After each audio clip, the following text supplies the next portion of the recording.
Jasmine, Matt, Dana, Michelle, they up my night tonight, possibly my relationship with Natalie. There's no way that I can live here after this. There's no way. This is my husband in this environment. I don't want it. I don't want this life.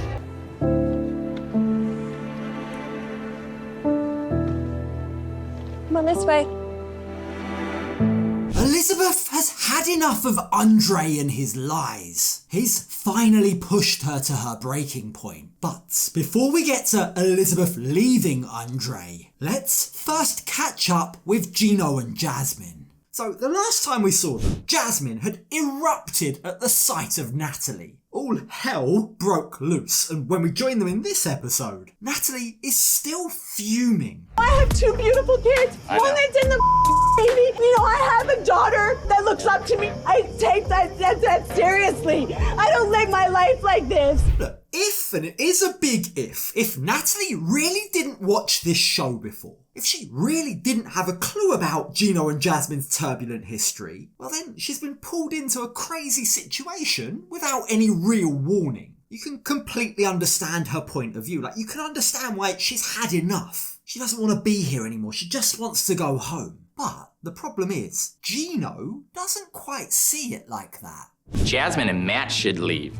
And by the way, what the is Matt doing here? Are you kidding me?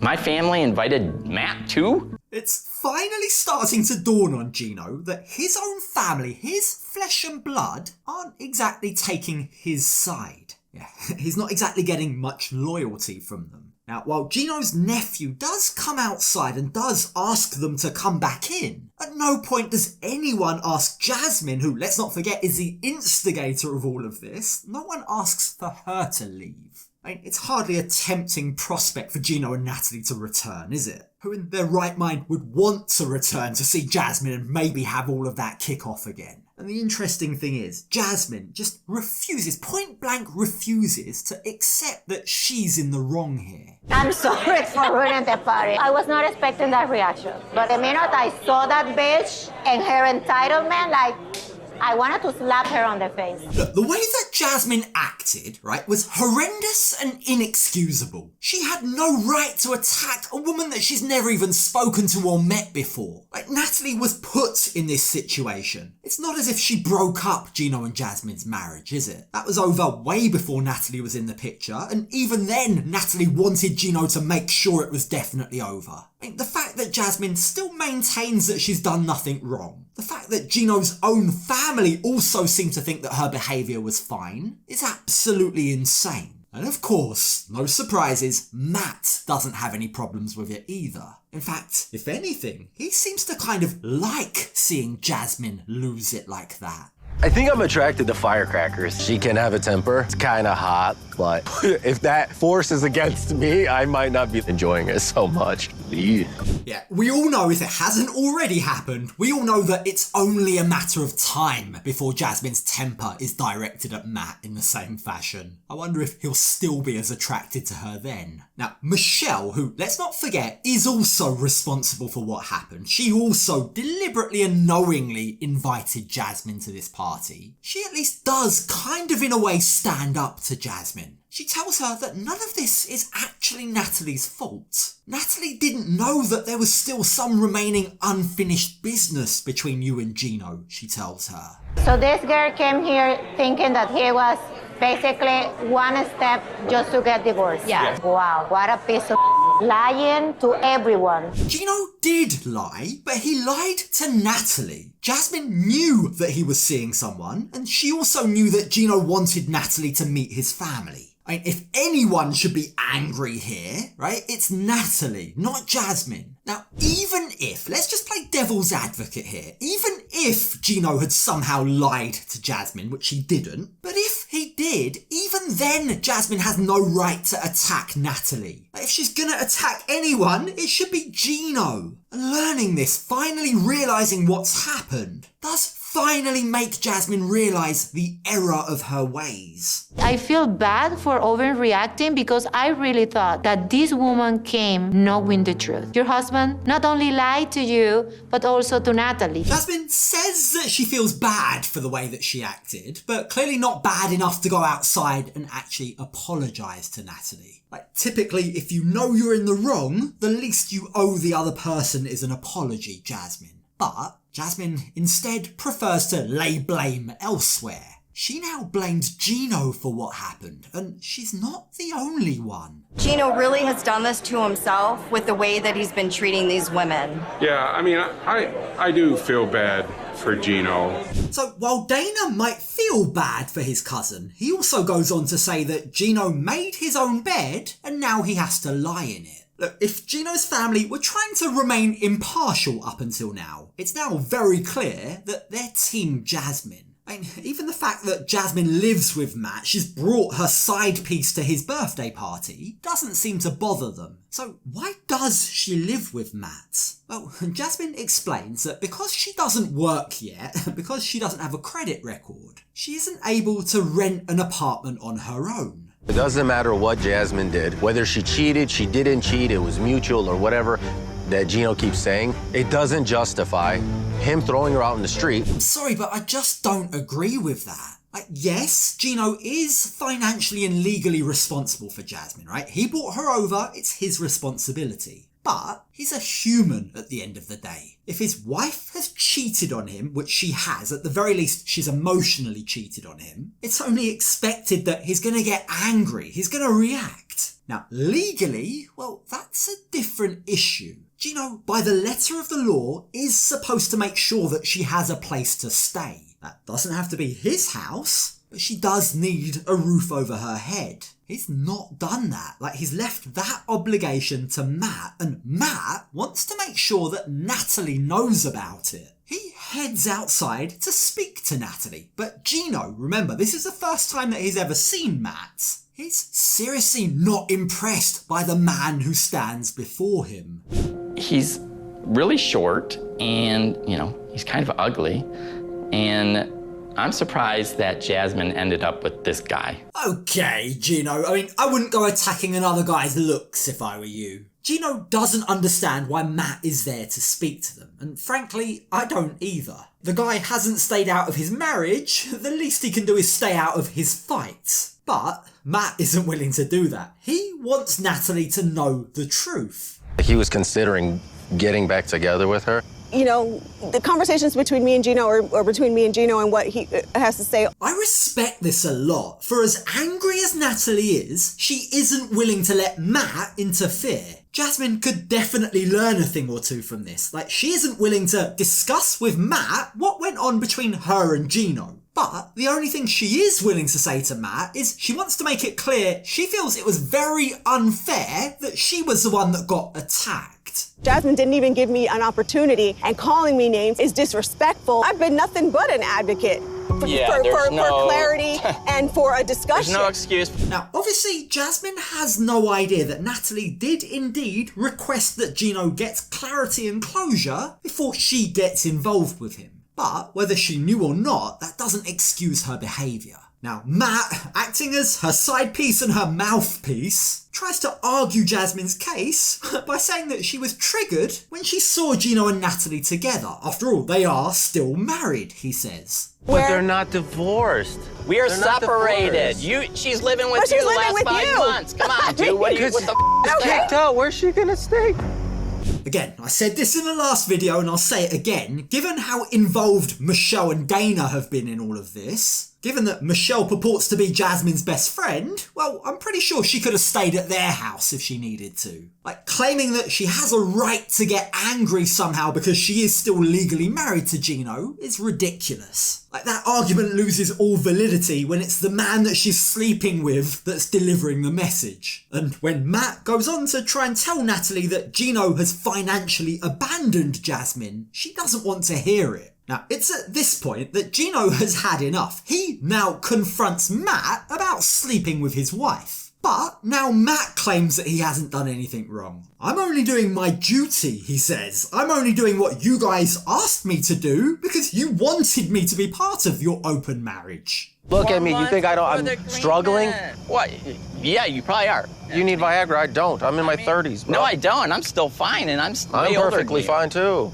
Really, you guys? Really trying to attack each other's virility? Is this what we've descended to? I mean, this is the most juvenile conversation. Now, admittedly, Matt is hitting Gino where it hurts. Gino always has an excuse for why he can't sleep with someone, Natalie included. So going after this aspect of his life probably is spot on. It will no doubt hurt. But remember, that's not why Matt came outside. All I'm telling you is you don't know what you're getting yourself into. Whatever you think you're getting out of this, you're not going to get it. You really don't know me. You don't know me. I've made no judgment on you. You're making judgment on me. Natalie doesn't like the fact that Matt is questioning her decision-making ability. Now, while I don't necessarily think that he was attacking her, I also don't think that it was his place to speak to her. So with that, sensing finally that Natalie wants nothing to do with him, she doesn't want to speak to him, Matt makes his way back inside. But as for Natalie, well, she's also done with this night. I just want to go home. I think that they all deserve each other. I ordered my car. Here it is. Natalie calls herself an Uber and gets the hell out of there. That leaves Gino outside of his family's party, angry at pretty much everyone. He blames all of them for what happened this evening. He blames them all for sabotaging his potential budding relationship with Natalie. Jasmine, Matt, Dana, Michelle, they up my night tonight, possibly my relationship with Natalie. Sorry, Gino, but that isn't true either. Yes, they played a role, but you also need to take responsibility, mate. The truth is, Natalie was already horrified when she found out that Gino had lied to her. She was halfway out of the door already when she found out that Gino and Jasmine had met up with the aim of maybe trying to smooth things over and give it another shot. I mean, that's on him. If he never sees Natalie again, well, he's equally responsible, if not more responsible, than everyone else in there. Now, leaving his wife and his wife's lover to have fun with his family, Gino tragically leaves. But another person who's also going to make an abrupt exit this week is Elizabeth. So the last time we saw Andrei and Libby, they were house hunting in Moldova. Libby loved what she saw, and when we join them today, they're off to see another place. Today we're touring the investment property. I'm really excited to see this investment property. It's been years in the making.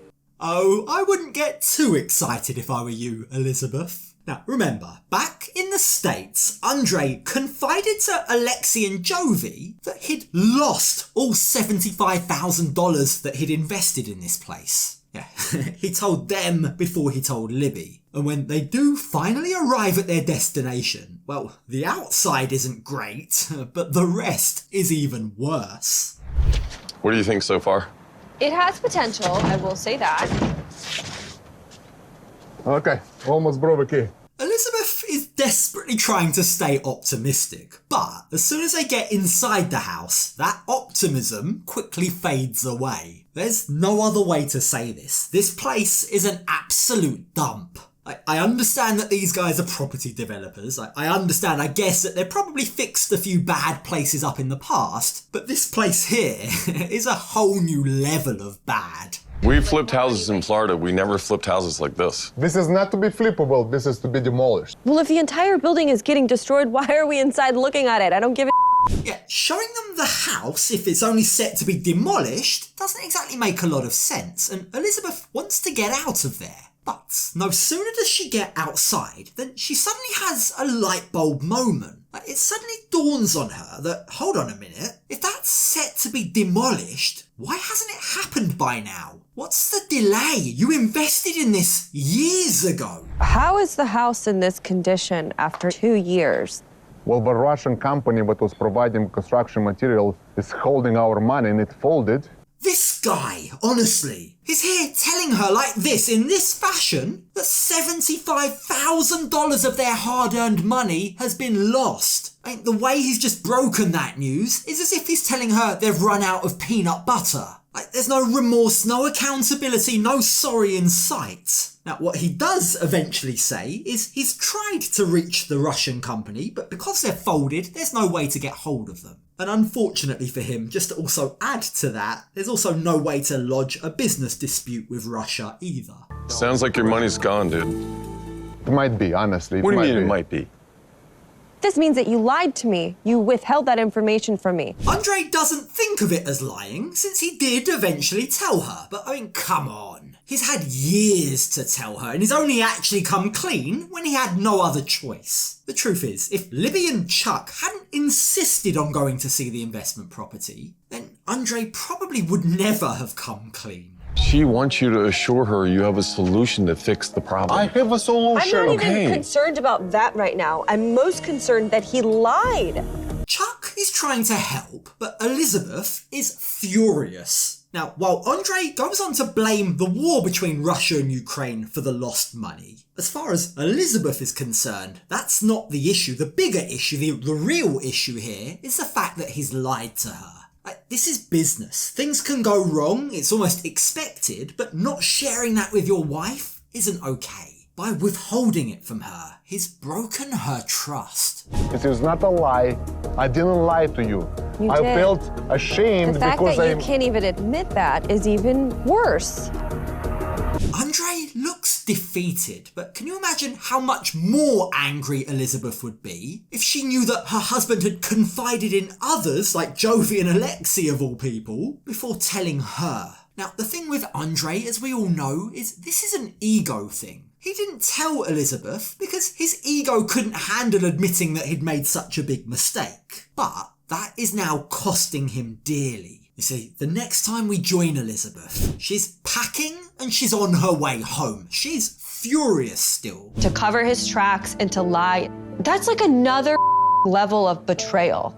That is not the man that I married. Really, Elizabeth? Because I'd argue that's exactly the man that you married. Like, she's here acting as if Andrei hasn't always kept secrets. I mean, he has. Like, is she conveniently forgetting the fact that he never told her he had to flee Moldova in the past because he feared for his life? Like, that was also an unexpected surprise that she learnt. Another secret that he'd kept from her, one of many. But, while it might be nothing new, this does appear to be the final straw for her. She's done bending over backwards to his demands, and she's done with Moldova. What are you doing?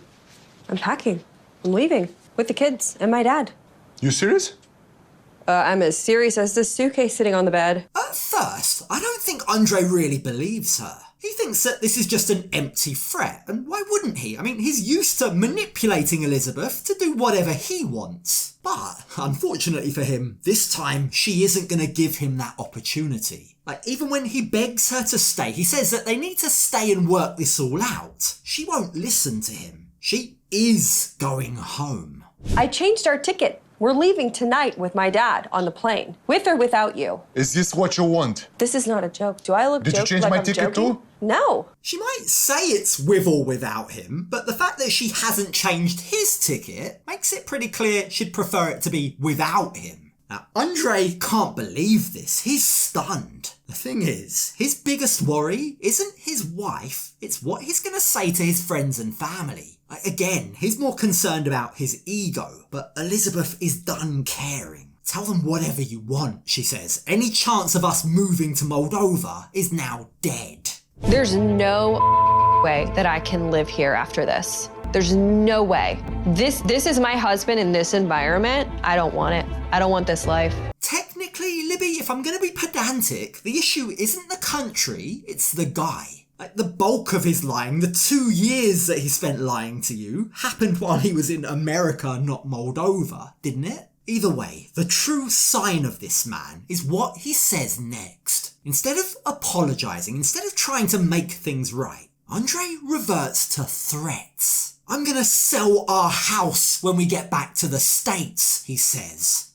When we're going back, I'm selling the house. And when that doesn't get the response, the reaction from Libby that he was hoping for, he then starts blaming others. He starts to blame Chuck, as if he's somehow got something to do with this. Great father-in-law you are. She wants to go. She wants to go. So, that's my daughter. I mean, what am I supposed to do? We're gonna go. Come on, let's go. Thankfully, Andrei does concede defeat. At least he doesn't make it worse by trying to use the kids to make Elizabeth stay. He instead kisses his kids goodbye and promises them that he'll see them again soon. Now, Andrei says to the camera crew that he's gonna stay for a week. He can't leave right away. He needs to go and say goodbye to his parents for a start. So he's gonna stay, and he hopes that a week apart might actually do them good. This break might help her to calm down, he says. Now, back in the car on the way to the airport, Chuck checks in with Libby to double check she's definitely making the right decision here. I've never been more sure about something in my life. I just hate to see you guys fight and, like, division in the family. I do too. For as strong as Elizabeth is being in this moment, this isn't an easy decision for her. I do feel bad for Andrei's parents here. They haven't even been given the opportunity to say goodbye to their grandchildren. But by the same token, I also completely understand where Elizabeth is right now. Her desire to go home, back to a place where she feels safe. The truth is, this feels like a very significant moment from Elizabeth. For all these years, she's put up with Andrei's behaviour. But this might have just been the straw that broke the camel's back. If Andrei is hoping that a week apart will be enough for Libby to forgive him, well, I'm not so sure.